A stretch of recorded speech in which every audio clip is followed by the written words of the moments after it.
Um, Hello, everybody. My name is Subhrajit Bhattacharya. I'm from IBM Research Labs, Bangalore. I have a slight cough, so please excuse me. The work I'm going to present, it was done by our team in IBM TJ Watson Research Center in the US. This project was implemented in the US. Yeah, I can't really say, it's how relevant it would be in the India context. However, I still hope that, you'll find it interesting. Yeah? So, okay, yeah, just a quick note on the project. It's analytics for irrigation and fertigation, fertilizer and irrigation. Okay, if you when you listen to my talk, you'll see it's mostly focused on irrigation because that's what has been implemented right now. But there's also a plan to also integrate fertilizer supply along with the irrigation water, but that has not been implemented yet. Yeah. So this project has been and is still currently being implemented in a vineyard in California, in Northern California. In California, California is a drought-prone state. It actually has a very severe drought going on for a long time, and so it says water. There is water scarcity there, and proper use of water resources is very important.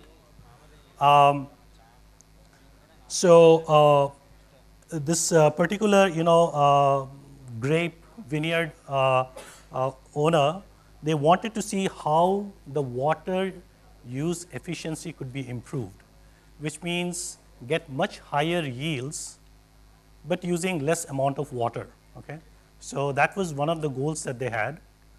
The second goal, which is not mentioned here on this chart, is it's very important to the grape growers, because this grape is converted into wine, that the variability in the grape, quality of the grape from one part of the field to another part of the field of the farm is very minimal. Okay? So for both of these objectives, what our team in Watson did, they implemented very innovative variable rate irrigation scheme. As you can see that one of the statistics that's listed here is the yield can vary by as much as 2 times, okay, over a period over a distance of 20 meters. So they implemented a variable rate irrigation scheme to improve the yield significantly, as well as reduce the variability in the grape crops in that particular farm. Okay. At a very high level, what we have used satellite imagery to map the canopy, the grape canopy over the entire farm. Okay, and the satellite imagery, and I'm going to give a little bit more detail in the subsequent charts. It conveys information about which parts of the farm, the canopy is more healthy, and in which parts it's less healthy. Okay, so essentially using that kind of information, one can decide by using some back-end analytics where to apply maybe more irrigation water or more nutrients, etc. Right? You can also tie this with on the field sensors to which measure soil moisture and nutrients. So far, this has not been implemented, but it's part of the plans as far as I understand. And since irrigation is, if you really want to optimize irrigation, it should be tied to the weather conditions. Yeah, if it is going to rain tomorrow, you do not want to apply irrigation, okay, today. So there is a use of predictive weather models to adjust the irrigation schedule. Okay. So let me first describe something which is called the evapotranspiration model. If you look at the okay, how do I do this? Anyway, you see it in the very center. There's an evapotranspiration model. What happens is, plants, they suck in soil moisture, excuse me, they suck in soil moisture, and then that moisture is let out through the pores in the leaves, and that is called evapotranspiration, which is shown as ET there, okay? Then there are other components. So basically, some of the water in the soil goes out as evapotranspiration.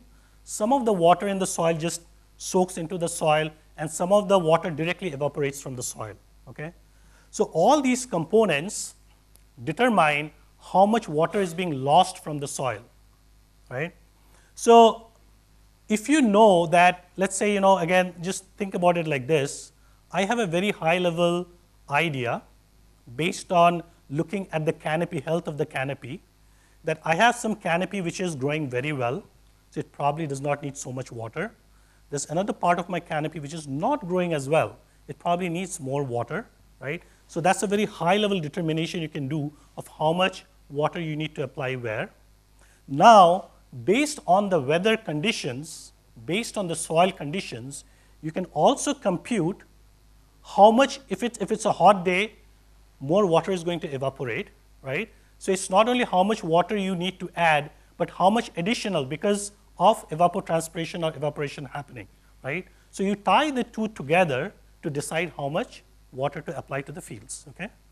So unfortunately, you cannot see this very well. On the left-hand side, you have the data sources, and what it shows is that from the satellite data, there are two things that we get. One is called the normalized difference vegetation index, and that essentially gives information about the health of the canopy. And you can also get the surface temperature from other bands of the satellite. The temperatures can also be derived from weather stations in the local area, if they are there, okay? And also, their soil, the soil information needs to be there. So based on all of these things together, you can put all of these things together with an analytic solution to determine which part of the field requires how much water, okay? I'm going to skip some of these charts here. So this one shows an NDVI map on the left-hand side, okay? And what you can see is there are some zones which are fairly deep green, and that's where you need the canopy is very healthy, while there are some zones which are not so green, they're kind of yellowish, and that's where you need less water. And accordingly, you can determine, you have a grid which represents the irrigation zone. You can determine how much water to place where. This is just using the NDVI map, okay? And the objective is to make the NDVI uniform across the farm. Here, Lavender put directly went into the implementation a little bit. So in the implementation, the farm, this particular farm already had pipes through which water for irrigation was being conveyed to the fields. However, the water being conveyed was uniform across the field. What they did was through the same pipe, okay, they routed power and communication channels, okay. These communication channels control valves which determine how much water to be applied to which part of the field, okay. There's a kind of a little bit of an architecture. I have another picture on the architecture in the subsequent charts. This one shows the yield values over different parts of the farm. If you look at this particular region, this is the particular region. It's about I think 4.5 hectares where they implemented the variable rate irrigation system, and this region below it is about the same area. Is what is the control region, right? Control region basically, you do not implement the variable rate irrigation system, but you want to compare what happens in the variable rate variable irrigated area with what happens in the area which is irrigated by usual beans, right? I'm going to skip some of these charts here. So this is again, it's basically a same picture. There are some details here which I'm not sure if it's really necessary to go into, but you essentially see that there's a whole farm and there's this there's this region where the variable rate irrigation system was implemented, right? The grid size here is 15 meters by 15 meters. And there are 140 independent irrigation zones in that particular area that's shown. I'll skip over this chart. This is again, this is a higher level view of the architecture. As you can see, there's a centralized computer which controls the entire network. There are gateway nodes here which go to all the control valves in every irrigation zone. So there should be, I guess, around 140. I'm not sure if the numbers match up of these nodes. So the computer, the irrigation schedule can be downloaded on the computer, which basically controls all these control valves, which again control the water that's being supplied to the field. All of these nodes also have a water meter, and the water meter sends its the water meter data back to the central computer. So there's a two-way communication there. So what this is, again, there are several charts on the results. What we see on the left-hand side is the yield map in 2012. This was the first year in which they charted out the yield in their farm. So there's none of this variable rate irrigation was implemented. In 2013 and 2014, what we see here is, after the variable rate irrigation system was implemented, what you will see is, so the yellow areas are areas with relatively lesser yield, and the blue areas are the areas with relatively higher yield. So what you will see is in 2013, the yield is actually not much better than 2012, and this is, just certain years, there are weather parameters that just cannot be controlled, right? So even if you have a very efficient irrigation system, your yield might still not be as good as probably in the previous year. But in 2014, as you can see that the yield increased substantially, and the actual number is 26%. Okay? And this shows a little bit about the yield in the control area. So, okay. So what this particular chart is showing is the yield values. As you can see, these are the yield values, okay, per hectare. And there are different, the grid that I showed, right? Each grid has a different yield value per hectare, right? And what this shows is the histogram of the yield values over all those 140 zones. And this shows the yield values where variable rate irrigation was applied, and this shows the yield values where the variable rate irrigation was not applied. And what you can essentially see is that the variability here is reduced very significantly. Okay? So if you look at the actual number, in 2013, the variability reduced by about 46%, while in 2014, which is this one, the variability reduced by 11%. And the reason I bring out this point about the variability was, if you remember, at the very beginning I mentioned, right, this variability also has implications on the variability of the quality of the grapes. Okay? So the variability in the quality of the grapes also reduced, which is a positive for the this particular wine grower, right? Water use efficiency, again, very quickly, what I'll share is that the black bar shows the water use efficiency without variable rate irrigation, and with variable rate irrigation, the water use efficiency improved. And I'm sorry, I have to look at it here. So it improved by, I think, almost 24.9% in 2013, while in 2014 it improved by 12% or so. Okay. This again talks about reduced variability. Okay.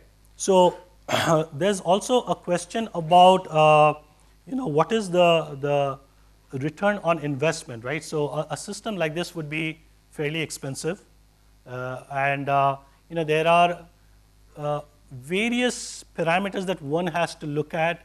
One of the parameters which is not mentioned in this presentation is that some of the components on the field, they actually failed. okay, over the course of the project, right? And that can be a challenge. And so they are thinking about building more ruggedized components. But what is shown here is the following. If you look at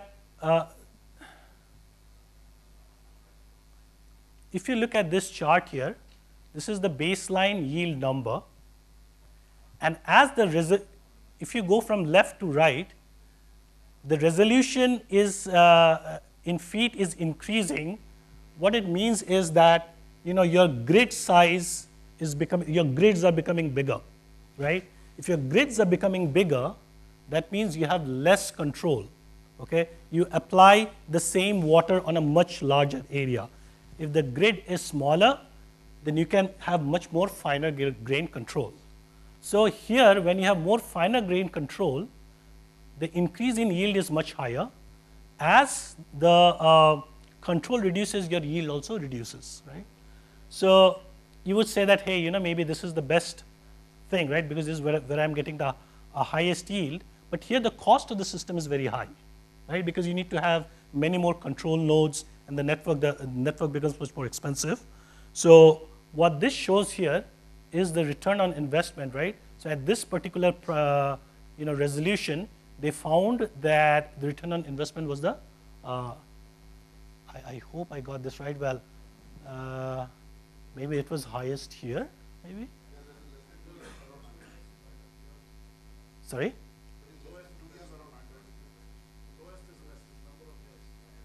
Okay.